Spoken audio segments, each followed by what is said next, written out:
now. Chris, we appreciate your time, and I'd like your reaction to everything that took place yesterday. Well, guys, I've never been prouder of black athletes in my life and the white athletes that are supporting them. I have longed for the day when black athletes would use their power and their platform on behalf of the masses of African-American people to force change on this country, because I think our black athletes being so beloved, being so well connected to corporate America, being so wealthy, being so irreplaceable, have a leverage that most African Americans just don't have. And so I think that gives them some power. I'm glad to see these players begin to exercise that power on behalf of black people.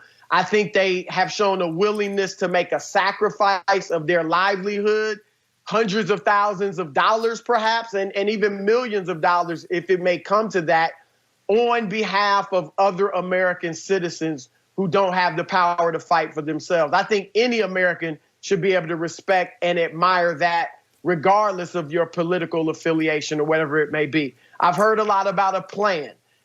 And we know the Bucks, I thought it was good that they spoke with the Attorney General in Wisconsin, the Lieutenant Governor in Wisconsin yesterday, and we're told by them to hold the different levels of government accountable. They found out that in the midst of all that's going on in Wisconsin, the legislature has been off for months. And that is now something that's in the public view because of what the Milwaukee Bucks have done.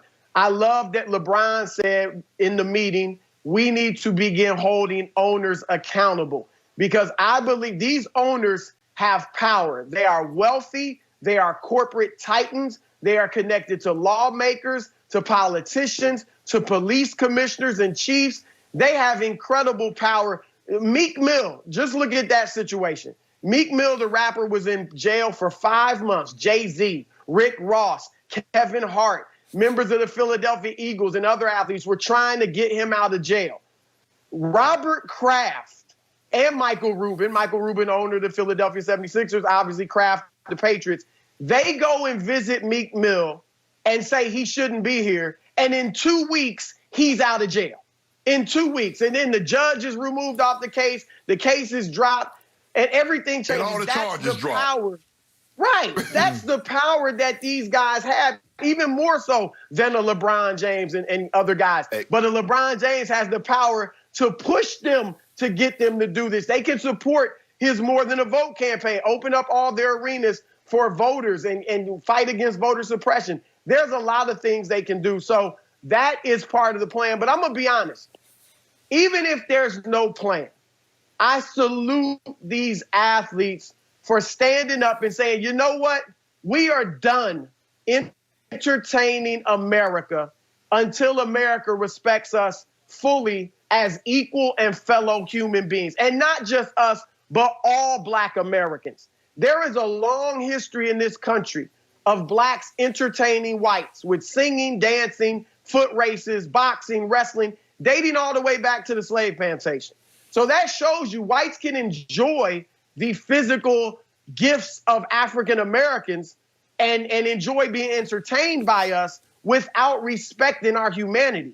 And I think that's what these players are feeling when they see what's happening, Jacob Blake and so on and so forth. They may not even be able to put it in, some of them, in that historical context, but that is what they are feeling. So I salute them for saying no more. No more status quo. We want to be respected as men. And I'll lastly say this. Did Muhammad Ali have a plan? No. Muhammad Ali just acted on his convictions. He came to a point, he said, I've got to stand by my convictions. I don't know what's going to happen from here. I may never fight again, but I'm standing up as a man on my convictions for what I believe and for my people. And that is what these players are doing, even if they don't have a plan. And Muhammad Ali obviously is the most beloved athlete in the world now. So I hope, that we'll see how this goes further. But that's my general reaction. And I got nothing but respect for these dudes. I agree with you, Chris. And I think today's athletes are not only socially conscious, they're morally conscious as well. Because I think sometimes, they were conflicted. I mean, morally, they knew the right thing to do. But before, Skip, if you spoke out anything was political, your sponsors dropped you. So you could be morally, but you didn't want to be socially because I want to hold on to this $100,000 contract. I want to hold on to this $1 million contract. So you were morally conflicted because morally you knew the right thing to do. But socially, if you came out public with it, it could cost you. Now these guys are morally and socially conscious and I don't care. And for the most part, their sponsors have stayed on board with them. You see, you said something. You see how quick that happened, Skip? Robert Kraft, what Jay-Z and all these prominent blacks, Jay-Z's worth $1 billion. Yep. What all these prominent blacks couldn't do, Robert Kraft and Michael Rubin went and got done in 2 weeks. So in other words, if these owners, these wealthy white owners in the NFL and the NBA were to say, you know what, Marco Rubio, Lindsey Graham, Mitch McConnell, Nancy Pelosi, Chuck Schumer, Nadler, this is what we need to get done. You say America's, but look, this notion that America was founded, America is working exactly how it was intended to work, Skip. Because you know the founding fathers, there's only certain ones that were in there. They were what, Skip? They were wealthy, they were white, landowners, slave owners. That was it. So in other words, if you fit that criteria, kind of like today, you have power if you're wealthy, you white, you own land, or you're in corporations. So America's working how it was intended to work. But black weren't meant to have power. That's why you enslaved them.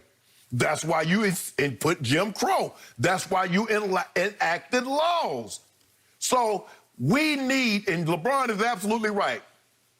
Jeannie Buss, Mark Cuban, I get it. Yeah, we appreciate the slogans. We appreciate the hashtags. We appreciate the symbols that America, you take down these symbols, these Confederate generals off military establishments. Okay, you rename a school, you rename a building for John Lewis, and maybe there's another MLK Street going up somewhere in America.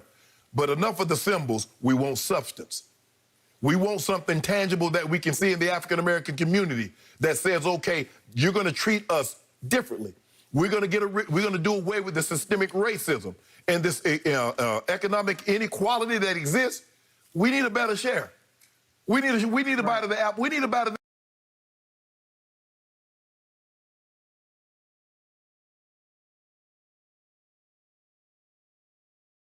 the platform. Now they need to get with organizations that's been doing this for an extended period of time. You're the computer players. Now you need the software. Get with the people, and we can get this thing done. We're going to get it done. I commend the players, but I'm proud of the players. Make sure they understand that. I'm proud of you guys. And a lot of America is proud of what you've done yesterday.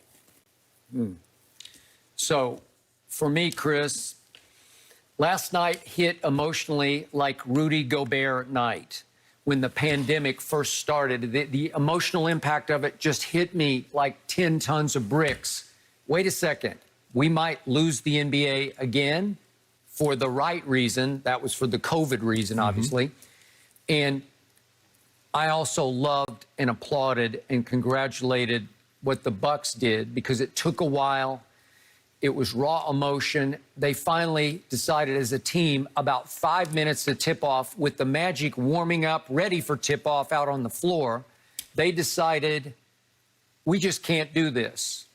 This happened in our home area, in what's basically a Milwaukee suburb. And they said, no, we just can't do this.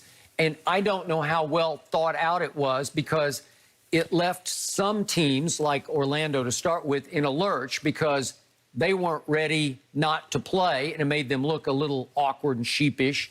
And it also, according to all the reports, that fiery meeting they had last night, 8 o'clock Eastern, was about, hey, we thought we were going to be a unified front. We were going to do this all together because we had discussed doing this as a group, not as a solo team doing this, as the first huge domino that fell across sports last night. So, again, I still love what they did because the impact was shocking from sea to shining sea.